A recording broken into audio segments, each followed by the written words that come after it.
In my last video, we talked about quarterbacks and who I think you should take in fantasy. In this one, we're going to do the same, but now about the running backs. Who you should take, when you should take them, and a general discussion on playing the hot hand for your later round targets. As a reminder, all my rankings are based on a 12-team half-point PPR league. If you want more details outside of what I'm showing on the screen, make sure you watch my video on the quarterbacks. I spent a decent amount of time going through all the major assumptions.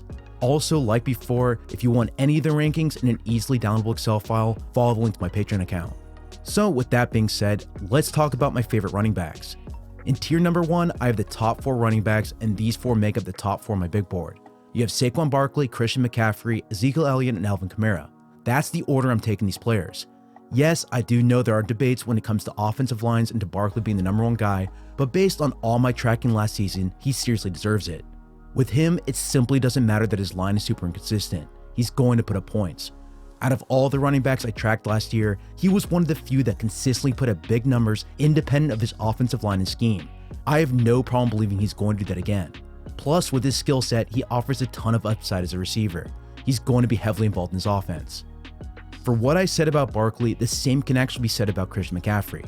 He's a very solid pick at 2nd overall, and he's always going to be a PPR monster. I know people have criticized his scheme, but McCaffrey is one of the consistent elements on this team. His run style plus receiving ability will keep him relevant all year long. After Barkley and McCaffrey, I currently have Ezekiel Elliott listed as my 3rd player. This definitely deserves an asterisk.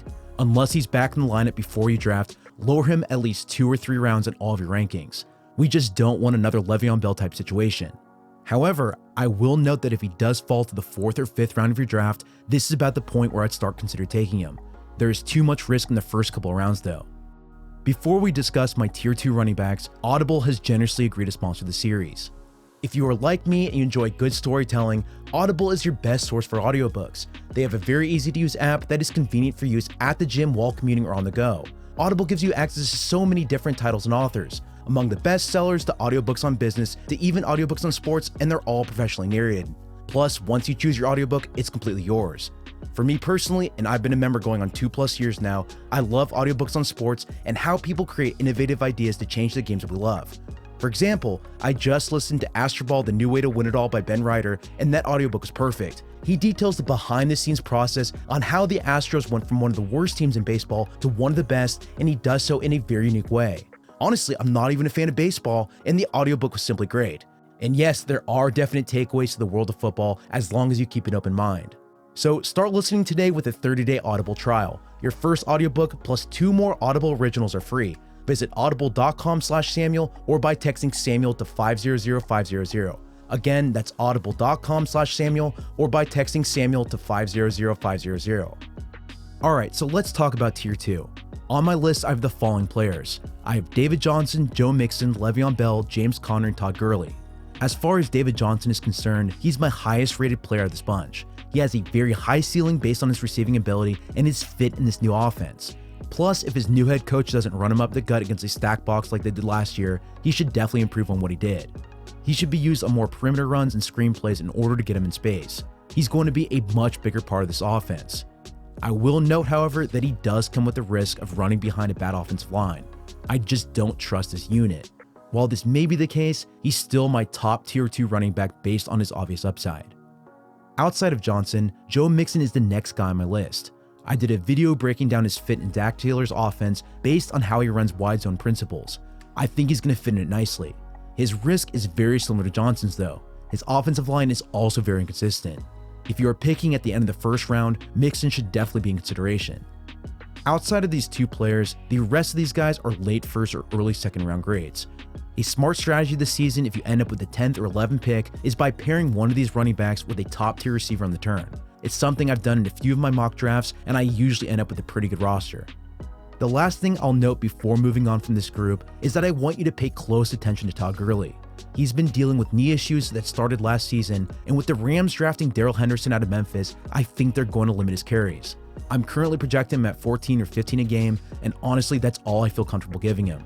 Moving on, my tier 3 consists of the following 4 players. We have Nick Chubb, Melvin Gordon, Damien Williams, and Kerryon Johnson. This tier includes second-year running backs that need to prove themselves, and it also includes Melvin Gordon. For the second-year guys, I see some serious talent, but they do come with a few inconsistencies. Nick Chubb, for example, he faced a gigantic number of stack boxes last season. He ran into a stack box on 34% of his carries. That's insanely high, and it honestly hurts his overall ceiling. For those that don't know, box count has a direct impact on yardage gain per carry. Now, there are obvious exceptions, like what he did last year, but on average, you simply don't get as many yards when the box is stacked, and this could limit his upside. For Damien Williams, I think he's also a great player, but he's limited based on his scheme. I think they have a great offensive line, and he could explode next season, but considering they have Patrick Mahomes and a terrible defense, there's a good chance they're going to abandon the run early. They're going to favor the pass, and I think his carries will suffer. Outside of these two players, Melvin Gordon is somebody we also need to talk about. If he wasn't threatening holdout this offseason, he'd probably be a mid-first round player. However, many people think he's serious and therefore have lowered him in the rankings. This is a big reason why Gordon is currently a tier 3 player as opposed to Ezekiel Elliott, who I have in tier 1. The reason, as I said before, is simple. I think there is more likely a chance that Gordon holds out as opposed to Zeke. I just don't think the Chargers will end up paying him. Zeke, on the other hand, I think he has a higher chance of landing that deal before the regular season starts, but if they do hold out by the time you're drafting, definitely move them down your board, and it's just not worth it for your team. For my 4th tier, there are a number of decent options that could be taken in the 3rd or 4th rounds of your draft. Out of all these players, Chris Carson has a very high ceiling. The Seahawks love running the ball, and Rashad Penny hasn't exactly stood out in training camp. Plus, Brian Schottenheimer has already discussed getting him more involved in the passing game. As of this moment, Carson is a very solid RB2, and he seems to be drafted later than he should. You can get a lot of value taking him in your leagues. Now, with that being said, my tier 5 includes a lot of players that could be good options as your RB2 this season. On this list, you're probably confused by 2 particular names. Why do I have Dalvin Cook and Marlon Mack so low? My reasoning is simple. I think they are both being way overvalued in fantasy. Dalvin Cook, for instance, he can't seem to remain healthy. I think he's being way overvalued based on that fact.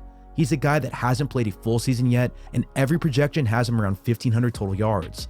If that number stands out for you for any reason, it really should. Last year, he finished with 900 yards on 11 games, and most analysts think he's going to remain healthy all year long while also maintaining that production at the same rate. While that's certainly possible considering the Vikings drafted an offensive lineman early, I just simply don't trust that projection. For me, Cook is more of a 1,200 yard guy this season, and this is why he's in tier 5. Now, as far as Marlon Mack is concerned, he's kind of in the opposite situation. He's on a great team with a good offensive line, but the Colts are a pass-first team. This hurts his consistency. On a week-by-week basis, he'll sometimes put up 100 yards, while other times he's going to put up complete duds. Now, I will note that being on a pass-first team is a big reason why I have Andrew Luck rated so highly in my projections. And this is also consequently why I have Marlon Mack so low. I think he's a great real-life running back, but I still think he's being overvalued. Moving on, for tier 6, I have the following 4 players. We have Sony Michel, Dave Montgomery, James White, and Lamar Miller. These 4 can be considered as low-end RB2 or flex starters on your team. They are all solid in their own abilities, but the consistency and generally the team approach is why they fall in these drafts. Speaking of Lamar Miller, now that Dante Foreman was traded from the team, I think he gets a nice arrow up. Yes, I do know that Houston traded for Duke Johnson, but he's mainly a 3rd down running back. I don't think he's going to take a lot of Miller's carries as most people do. Yes, it will hurt his receiving potential, but purely as a runner, I think he's going to be fine. While we're not going to talk about all the players in this video, I've gone through the first 6 tiers featuring the top 28 running backs. This should get you pretty far in your leagues. The rest of these players are kind of all in that one-off situation where they could be good flex players or they could be great at stashed on your bench to get ready for a good matchup. At this point in the draft, I'm only looking for good offensive lines, I'm only looking for hot hand running backs, and finally, I'm looking for good defensive matchups. For example, any game against the Bucs, Chiefs, or Falcons, that should net you positive results. Keep that in mind. The last thing that I will say about the running back position is that there is no shame in grabbing a bunch of late round flyers to store on your bench. I do it every year, and this year many of the rookie running backs seem appealing. For example, a guy like Devin Singletary out of Buffalo should definitely fall in this category. He's one of my sleepers this year. If something does happen to LaShawn McCoy, he could get a ton of work. To wrap this up, and as I mentioned at the start of this video, I have all these rankings in easily downloadable Excel files on my Patreon account. This includes the half-point PPR leagues, but it also includes a bunch of different settings like standard, full-point PPR, 3 wide receiver, and many, many more. These should all help you win your leagues. So make sure you click on the link at the bottom. Also, if you're a Patreon subscriber and you don't see your exact league settings, add a comment to my latest post and I'll try to add it in the next round of updates. My goal going forward is to keep these rankings updated all throughout August into the regular season, so with just a minimum $1 a month donation, you get access to all these files. Thanks again for watching, I really do appreciate it, and you can find me on Twitter at SamuelRGold.